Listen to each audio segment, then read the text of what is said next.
भगवान शिव के गले का श्रृंगार कहे जाने वाले नाग देवता की भी पूजा की जाती है। इस खास दिन को नाग पंचमी के रूप में मनाया जाता है। कहा जाता है कि सावन की पंचमी तिथि को आस्तिक ने नागों को यज्ञ में जलने से बचाया था। तभी से नाग पंचमी का पर्व मनाया जाने लगा। हर साल सावन महीने के शुक्ल पक्ष की पंचमी तिथि को नाग पंचमी के रूप में मनाया जाता है। इस दिन नाग देवता की पूजा की जाती है। यह पर्व पूरी तरह से नाग देवता को समर्पित होता है। इस दिन उन्हें कच्चा दूध चढ़ाया जाता है। कहा जाता है कि ऐसा करने से सर्पदंश की रक्षा होती है। साथ ही आपके घर से सांप के काटने का भय भी दूर हो जाता है।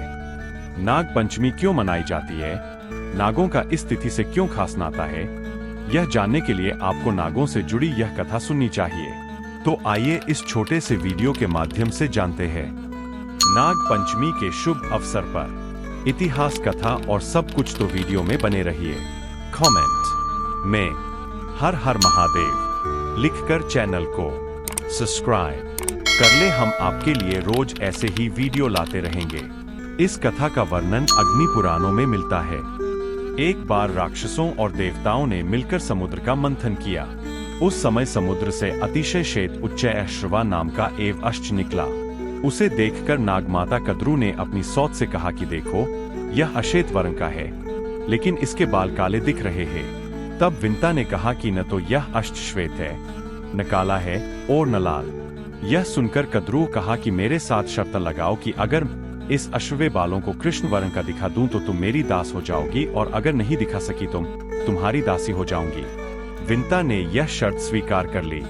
इसके बाद कद्रू ने अपने पुत्र नागों को बुलाकर सारी कहानी सुनाई और पुत्रों से कहा कि तुम अश्च के बाल के समान छोटे हो जाए और उच्चैःश्रवा के शरीर में लिपट जाओ, जिससे यह काले रंग का दिखाई देने लगे, और अपनी सोत विंता को जीतकर उसे अपनी दासी बना लूंगी।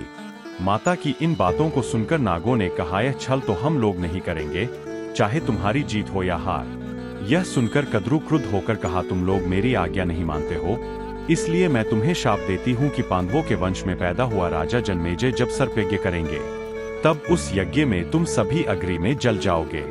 घबराकर नाग वासुकी को साथ में लेकर ब्रह्मा जी के पास पहुँचे और ब्रह्मा जी को अपना सारी कहानी सुनाई। इस पर ब्रह्मा जी ने कहा कि आस्तिक नाम का विख्यात ब्राह्मण होगा, वह जन्मेजय के सर्प यज्ञ को रोकेगा और तुम लोगों की रक्षा करेगा।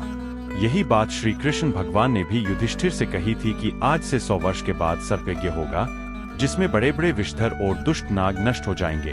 करोड़ों नाग जब अग्नि में दग्ध होने लगेंगे, तब आस्तिक नामक ब्राह्मण सर्प यज्ञ रोककर नागों की रक्षा करेगा।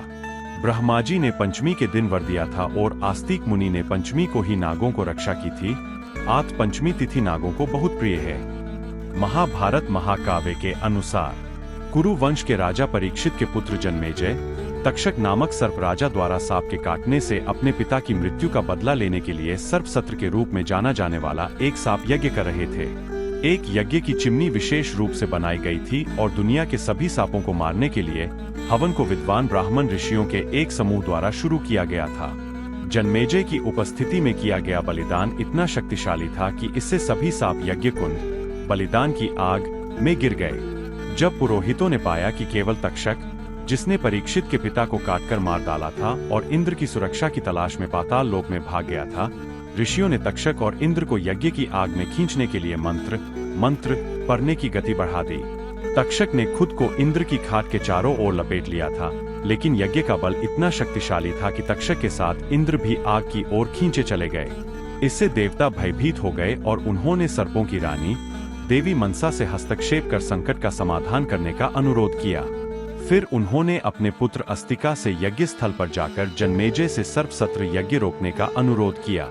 अस्तिका ने सभी शास्त्रों के अपने ज्ञान से जन्मेजय को प्रभावित किया और जन्मेजय को वरदान मांगने की अनुमति दे दी। तभी अस्तिका ने जन्मेजय से सर्प सत्र रोकने का अनुरोध किया। चूंकि राजा किसी ब्राह्मण को दिए गए वरदान को अस्वीकार करने के लिए कभी नहीं जाने जाते थे, इसलिए यज्ञ कर रहे ऋषियों के विरोध के बावजूद उन्होंने अपनी बात मान ली।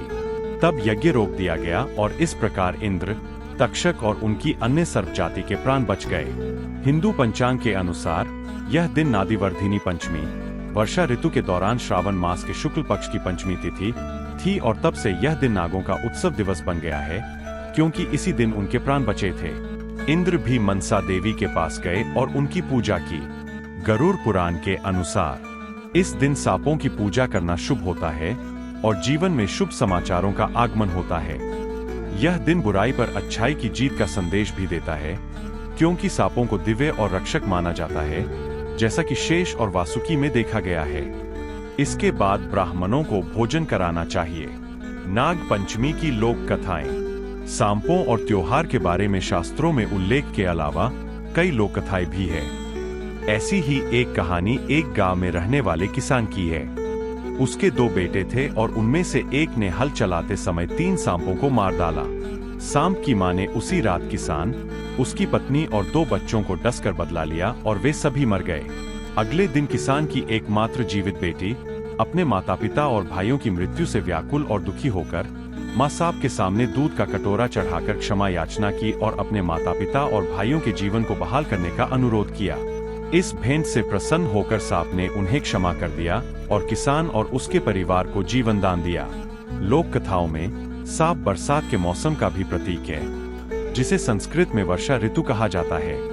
उन्हें तालाबों और नदियों के देवता के रूप में भी दर्शाया गया है और कहा जाता है कि वे जल के अवतार हैं, क्योंकि वे अपने बिलों से पानी के झरने की तरह बाहर निकलते हैं।